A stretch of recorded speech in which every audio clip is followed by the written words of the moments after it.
영자신문에서 건진 스토리를 전해드리는 윤쌤의 영건스, 조선일보 영문판 에디터 윤희영입니다.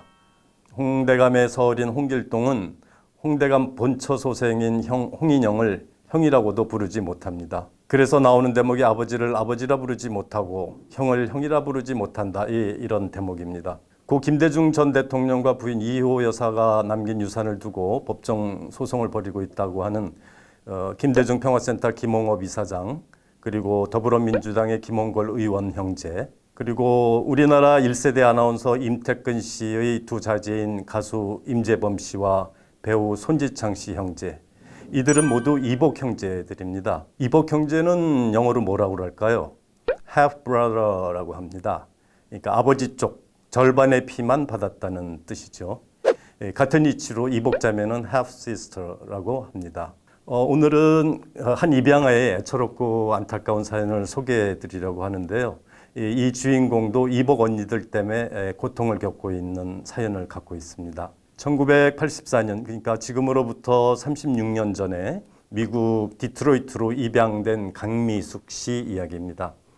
현재 나이는 38이고요. 미국 이름은 케라 보스입니다.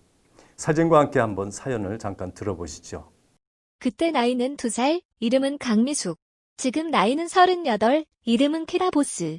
1983년 11월 18일 충북 괴산 장날의 주차장에 버려졌다. 울고 있던 그녀는 한 아주머니가 데려가 희망보육원을 거쳐 홀트 아동복지회로 넘겨졌다.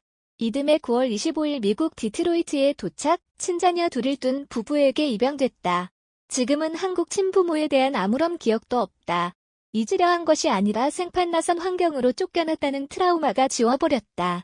지난해 11월 18일 버려진 지 만 36년째 되던 날 미숙이는 해외 입양아로는 최초로 생부를 상대로 한 친자 확인 소송을 제기했다.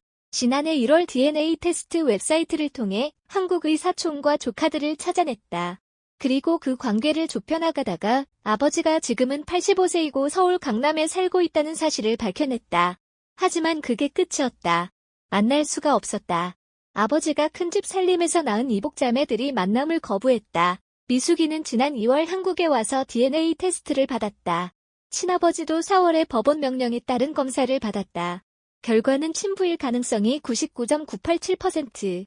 하지만 그 아버지의 한국 딸들은 미숙이와 엮이고 싶지 않다며 아버지를 못 만나게 한다. 오직 그분이 내 아버지라는 사실, 내 생모는 누구이고 지금은 어디에 사시는지, 그리고 왜 나를 버렸는지만 확인하면 된다고 말한다. 미숙이가 제기한 소송의 법원 심리는 오는 29일 열린다. 그리고 99.987%로 나온 DNA 테스트 결과에 따라 법적으로 친아버지의 호적에 강미숙이라는 이름으로 오르게 된다. 지금까지의 정황으로 볼 때 생부가 두 집 살림을 한 것 같습니다. 미숙 씨와 생부의 만남을 극구 반대하고 있는 이복 언니들은 큰 집 딸들이고, 미숙 씨는 아마도 작은 집에서 낳은 딸인 것으로 추정됩니다. 자, 그럼 부디 강미숙 씨의 소원이 이루어지길 바라는 마음을 간직하면서 잠시 뉴스 잉글리시 살펴볼까요? 이복 언니라는 말이 나오지요. 이복 언니는 아까 말씀드린 대로 half sister라고 합니다. 부모 중 한쪽만 같다는 의미죠. 이 이복이라는 단어 자체가 이 다른 배에서 태어난, 말하자면 아버지는 같은데 낳아준 엄마가 다르다는 뜻입니다. 이복 형제와 자매를 함께 일컬을 때는 half sibling이라고 합니다. sibling이라는 단어가 한 집안의 형제 자매를 뭉뚱그려서 지칭할 때 쓰는 단어입니다. 그런데 아버지가 다르다는 이부 형제 자매를 특정해서 표현해야 할 경우도 있지 않겠습니까? 그럴 때는 뭐라고 해야 될까요? uterine brother, uterine sister라고 합니다. uterine은 여성 자궁의라는 뜻의 형용사입니다. 자, 그럼 낳아준 부모, 생부, 생모는 뭐라고 할까요?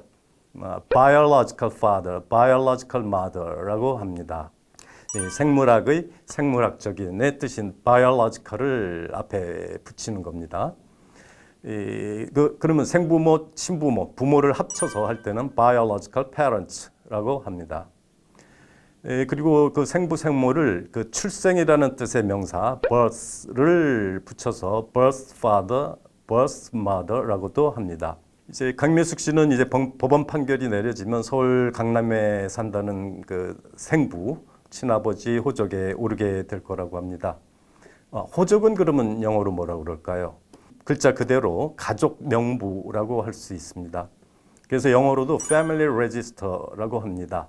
Register가 그 명부, 등기 이런 뜻을 갖고 있는 거죠. 그럼 주민등록은 뭐라고 할까요? 네, 그렇습니다. 이것도 말 그대로 주민이란 뜻의 resident와 등록이라는 뜻의 registration을 합쳐서 resident registration이라고 합니다. 그리고 이제 주민등록번호는 그 뒤에 넘버를 붙여서 resident registration number라고 하고 또 그냥 신분증이라는 의미에서 identification card, ID 카드, 아이덴티티 카드라고 쓸 때도 있습니다. 아이디 카드라는 표현을 많이 쓰지요. 외워두시기 바랍니다. 자, 그럼 이번 시간은 부모에 관한 명언 하나를 읽으면서 끝내도록 하겠습니다. 미국 소설가 척 팰러닉이 남긴 말이라고 합니다. 한번 자막을 보시면서 그 뜻을 음미해 보시기 바랍니다. 자, 그럼 다음 시간에 뵙겠습니다.